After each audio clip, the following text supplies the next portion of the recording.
In the 21st century, the world has become dependent on five major tech companies that are coincidentally US based corporations, namely Google, Apple, Facebook, Amazon, and Microsoft. These five big IT giants have eliminated almost all of the competition by mergers, acquisition, or putting the rivals out of business by offering more advertised products.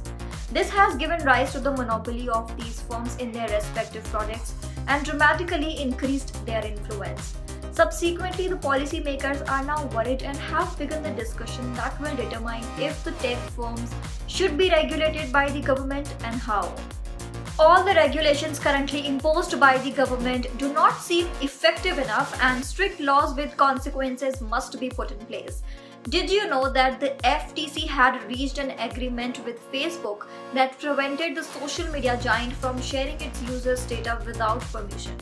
But as you all know about the Cambridge Analytica debacle, after which Facebook said, "Sorry, this will not happen again," and continued whatever it had been doing earlier. Other IT and social media firms have often resisted any changes to the existing policies in place, even though their platforms are used to spread misinformation, hate speech, and conspiracy theories. I believe the tech firms should be regulated by the government, especially in the matters of security, competition, privacy, and integrity.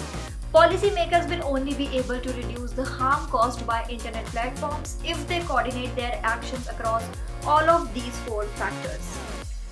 Security. The first factor that must be regulated by the government is the safety and security of the people using a particular technology. On one hand, we have failures in emerging areas like artificial intelligence and facial recognition that have highlighted the dangers of launching new technologies without adequate protections. And on the other side, we have harmful content circulating the internet that is misleading and brainwashing the people. Facebook, Twitter, YouTube, and Instagram make money via advertisement, and the revenue generated is determined by the amount of time users spend on their platforms. They use algorithms to exponentially amplify information and increase user interaction.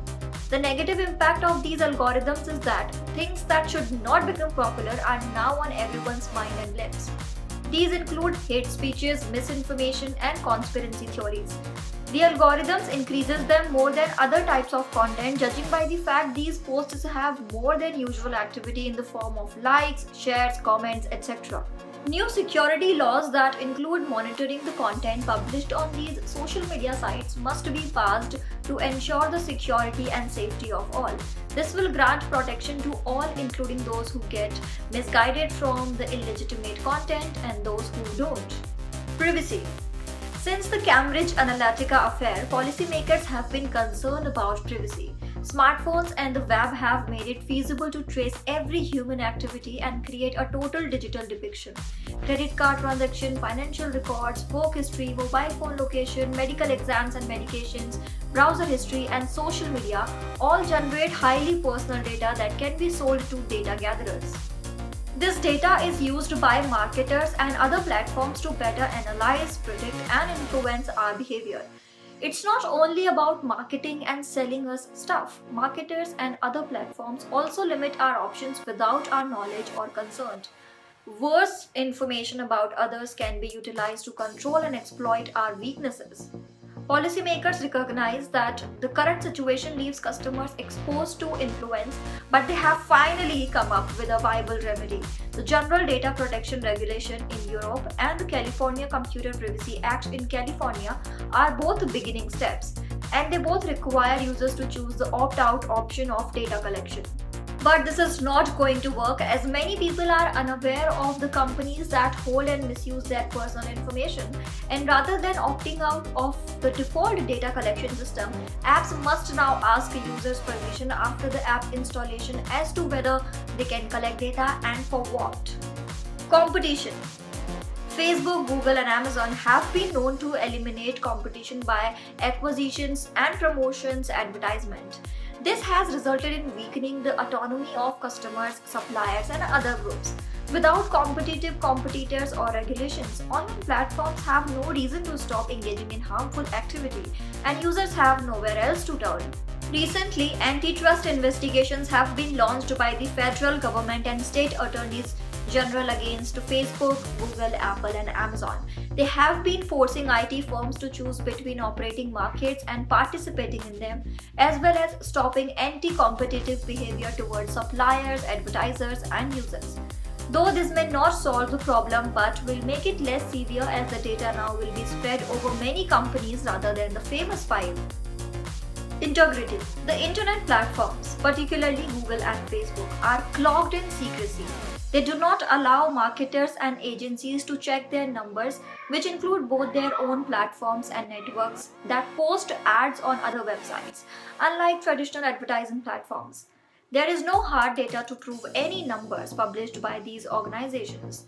Transparency of data, numbers, and facts must be available at least to the government regulatory board, if not to the general public. Once true and honest data starts flowing out, government agencies must be able to evaluate the rights and wrongs, making it easy for lawmakers to formulate policies in favor of the common people. We can enjoy the benefits of online platforms while avoiding many of the drawbacks. Our democracy, public health, privacy, and economic competition's futures all depend on deliberate and extensive regulatory involvement. The IT firms will fight to the bitter end, but their intransigence over the past few years has made them superior to others. Global attitudes about big tech appear to be changing.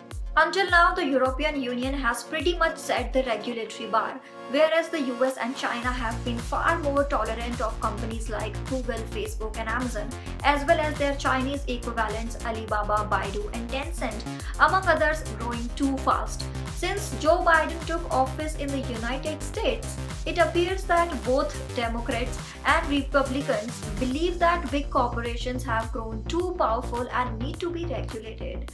So that's all for today. I'll see you in our next one.